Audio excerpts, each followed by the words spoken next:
I was reborn. The moment of my return was the second before I was about to explain the preoperative instructions to my boyfriend's childhood sweetheart. In my last life, I was doing my rounds when I saw the patient drinking a smoothie.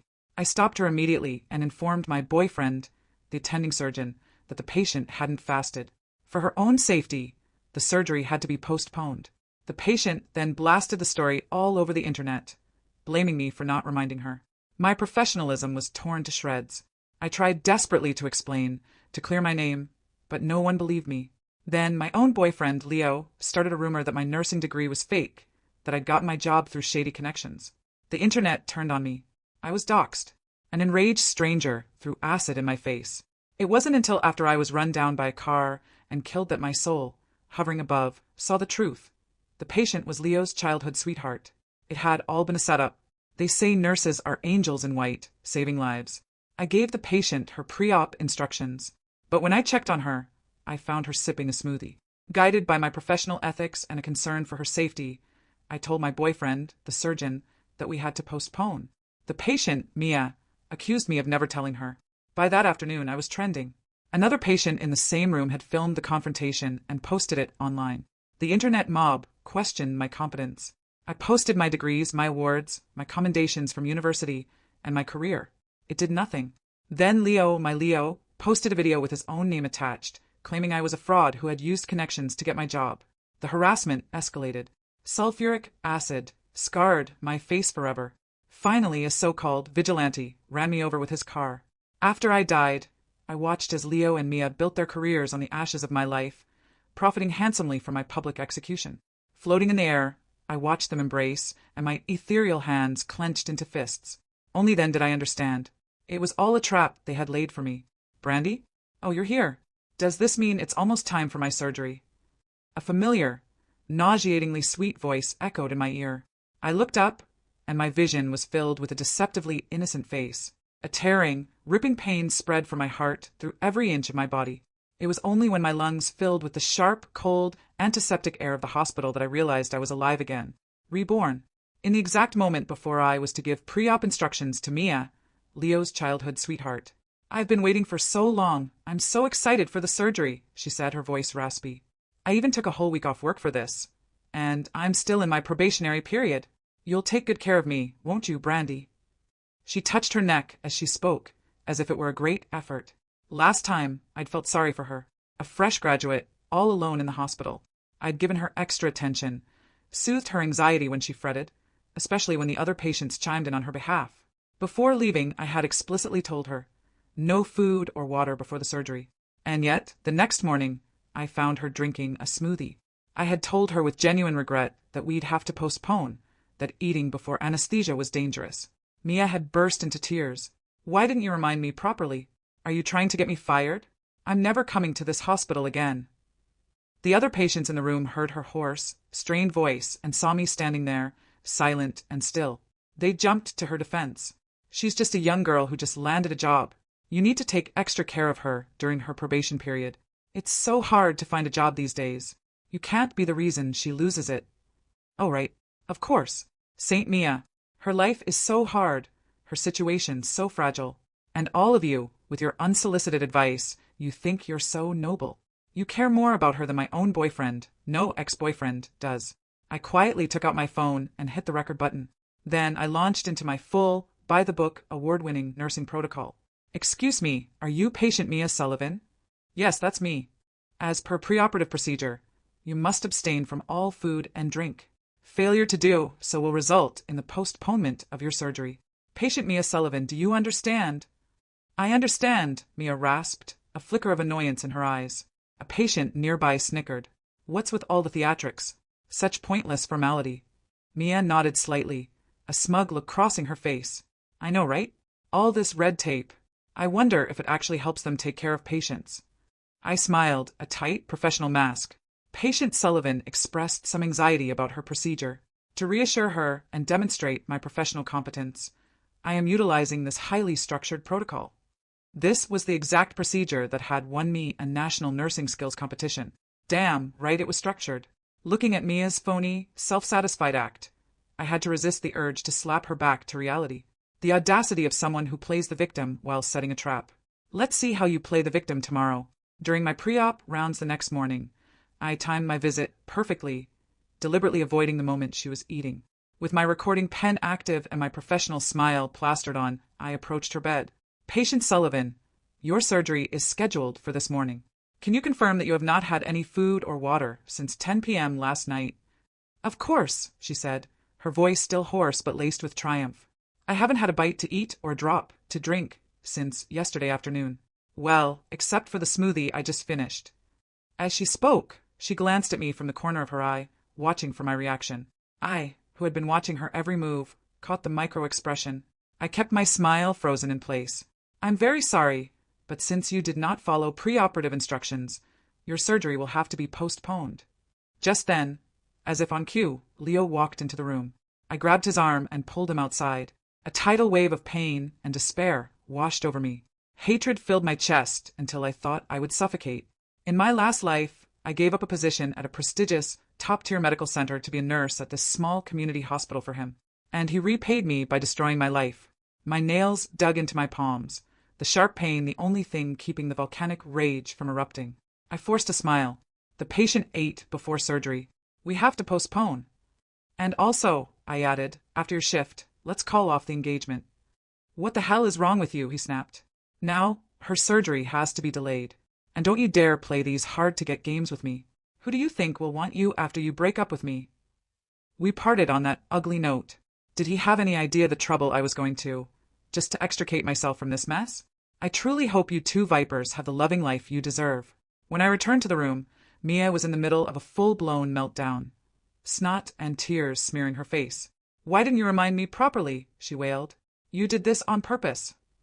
The other patients started to comfort her, but when they learned the reason for her hysterics, they fell silent. My grand, formal procedure from the day before had left a deep impression.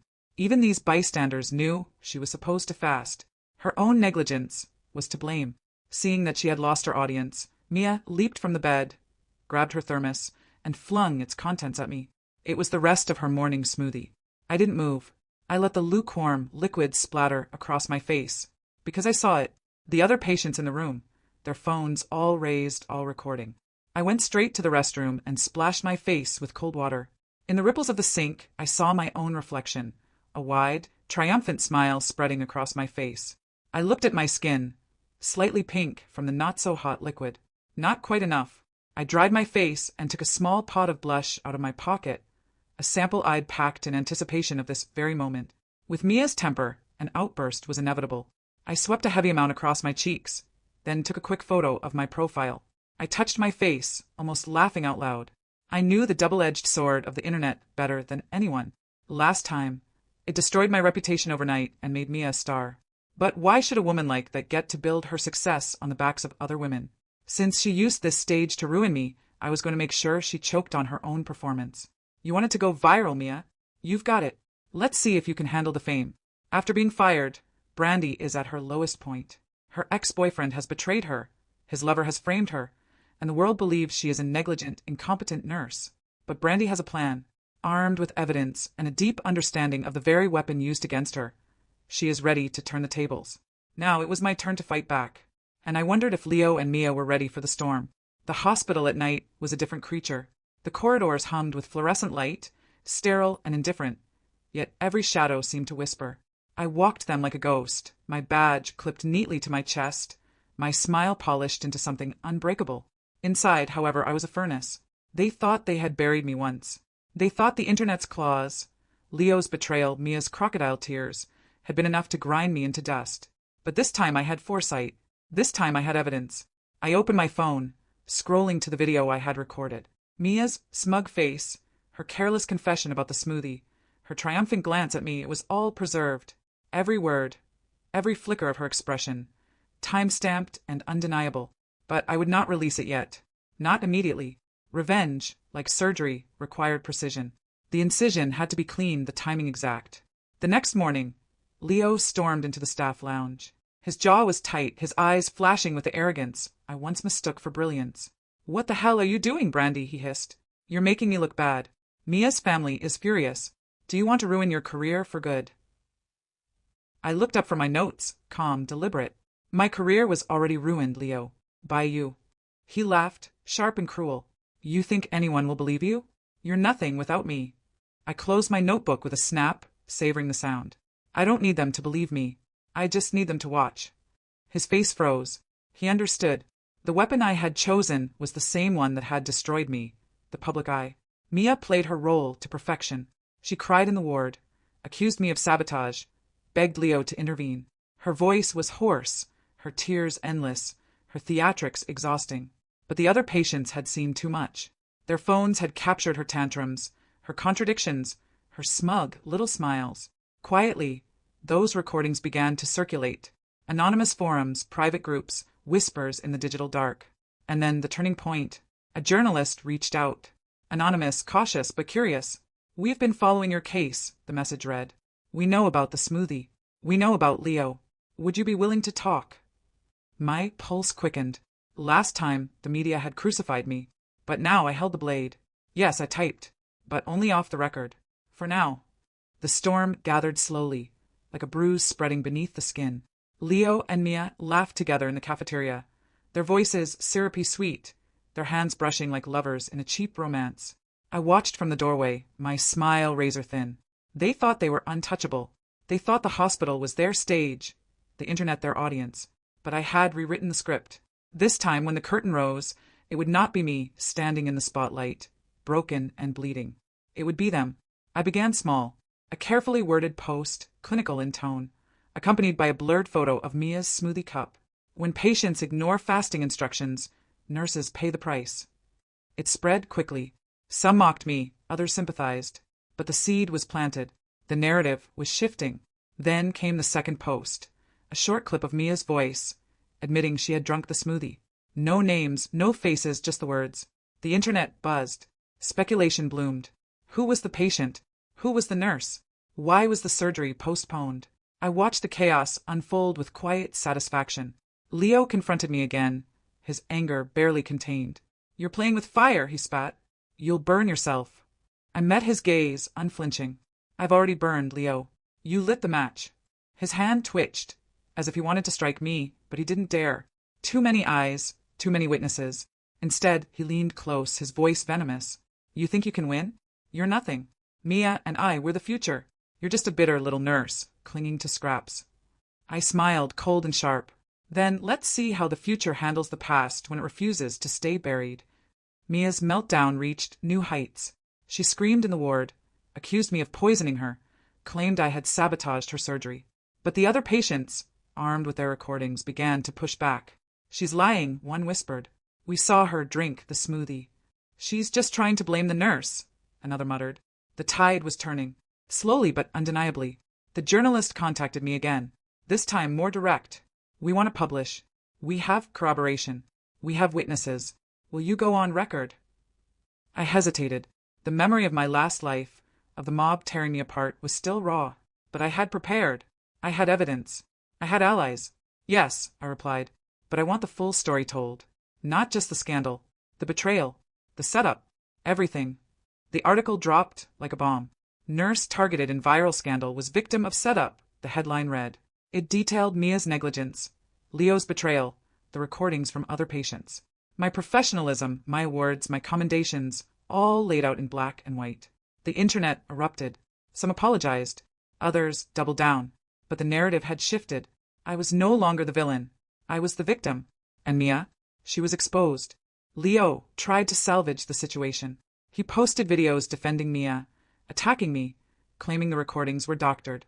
But the more he spoke, the more desperate he sounded. Mia, once the darling of the ward, became a pariah.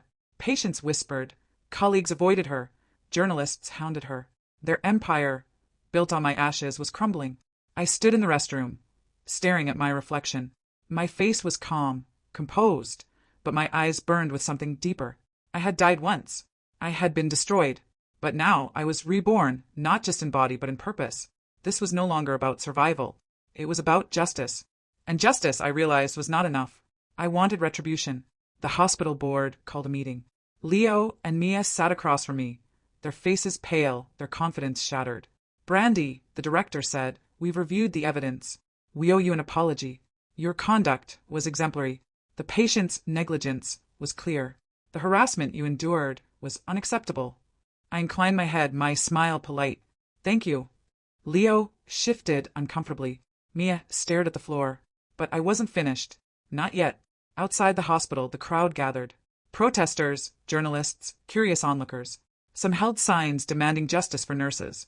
Others shouted insults at Mia and Leo. I walked past them, my head high, my smile serene. The cameras flashed. The microphones reached for me.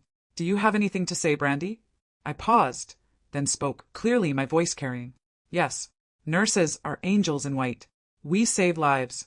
But sometimes we must also save ourselves.